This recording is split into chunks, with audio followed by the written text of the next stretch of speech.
Pemirsa, Luhut Binsar Panjaitan dan Bahlil Lahadalia kompak menyerang Thomas Lembong setelah mendengar pengakuannya memberikan contekan pidato kepada Presiden Jokowi. Mereka pun meradang hingga membongkar kinerja Tom Lembong saat masih menjadi Menteri Jokowi. Pak Tom Lembong mungkin ya, terima kasih.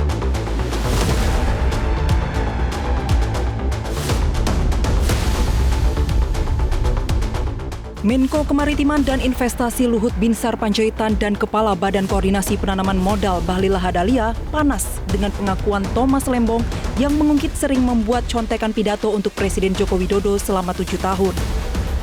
Luhut pun menyerang Thomas Lembong dengan membongkar kinerjanya saat masih menjadi pembantu Presiden. Sementara soal contekan pidato Presiden, Luhut menilai bahwa itu sudah menjadi kewajiban Tom yang kala itu menjadi Menteri Perdagangan dan Kepala BKPM di periode pertama Presiden Jokowi. Anda jangan GR juga bilang kasih note kepada ayahnya Mas Gibran.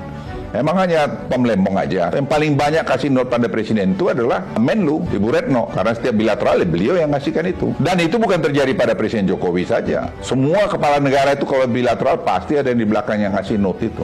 Apakah karena Anda hebat melakukan itu? Tidak, itu tugas Anda sebagai pembantu Presiden, sebagai Menteri Perdagangan waktu itu, sebagai Kepala BKPM. Tapi Anda harus refleksi juga apa sih yang Anda lakukan sudah Menteri Perdagangan. Coba tanya dirimu. Waktu Anda BKPM apa yang Anda lakukan coba. Anda kan ditugasin untuk OSS. Saya ingat betul itu bagaimana Anda curhat ke saya. Tapi itu kan sampai Anda meninggalkan kabinet tidak pernah selesai. Sekarang kami yang menyelesaikan itu. Online single submission itu yang sudah digadang-gadang bakal selesai begini, begono dan segala macam itu. Jadi saya hanya ingin sampaikan, kita sudahlah. Kalau sudah selesai masa kita sudah semua ada waktunya. Tidak perlu kita ceritakan kita yang paling bagus. Karena kita itu terjadi semua, tidak. Semua itu adalah hasil kerja timbul. Kepala BKPM Bahlil Lahadalia juga terlihat sinis dengan pengakuan blak-blakan Thomas Lembong.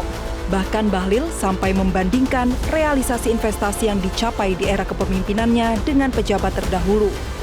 Sekarang saya akan masuk pada realisasi investasi. Jadi tadi Bapak Ibu semua, saya sekarang akan maju kepada realisasi investasi. Jadi tadi sudah jelas bahwa antara sebelum kabinet pertama masa 5 tahun pertama Presiden Jokowi dan 5 tahun kedua. Jadi menurut saya di Kementerian Investasi ini siapapun besok ke depan yang memimpin, kalau hanya pidato-pidato, saya pikir dipikirkan lagi lah. Karena yang dibutuhkan di sini adalah eksekusi. Dan menurut saya sebagai etika birokrat, nah kita bicara etika birokrat ini, yang namanya mantan menteri, namanya mantan pembantu presiden, ya tugasnya memang melayani presiden. Mau buat apa saja ya terserah dia. Jadi jangan juga merasa pintar bahwa seolah-olah apa yang dibuat itu adalah seolah-olah dia pintar. Kadang-kadang itu Pak Presiden Jokowi ini dia cuma iya kadang-kadang nggak dipakai juga itu konsep.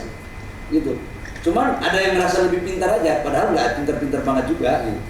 Ayo kita sekarang kita masuk pada realisasi investasi. Baik, sekarang kita masuk Pak ke data realisasi investasi triwulan 4 dulu 2023. Sebelum masuk ke Januari, bisa dari sini silakan. Silakan Pak.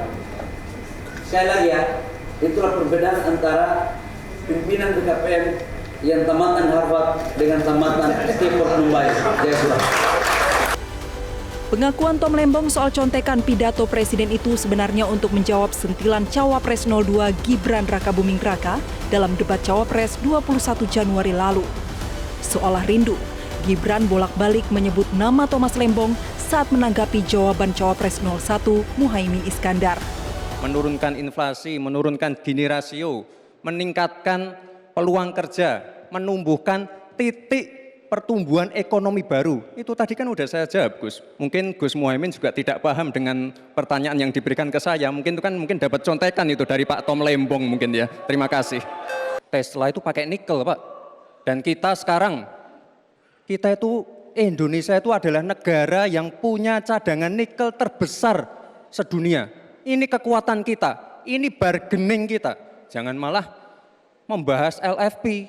Itu sama saja mempromosikan produknya China, Pak. Saya nggak tahu ya, Pak Tom Lembong dan tim sesnya sering nggak diskusi dengan cawapresnya. Masa cawapresnya nggak paham? Aneh loh. Saya jelaskan sekali lagi, lithium ferrofosfat itu adalah alternatif dari nikel. Intinya ada negara yang nggak mau pakai nikel, Nah, itu loh Gus yang saya maksud. Apakah Gus Muhaimin juga anti nikel? Baik, seperti Pak waktunya Tom Lembong? habis. Terima kasih. Tim Liputan Metro TV. Jelajahi cara baru mendapatkan informasi. Download Metro TV Extend sekarang.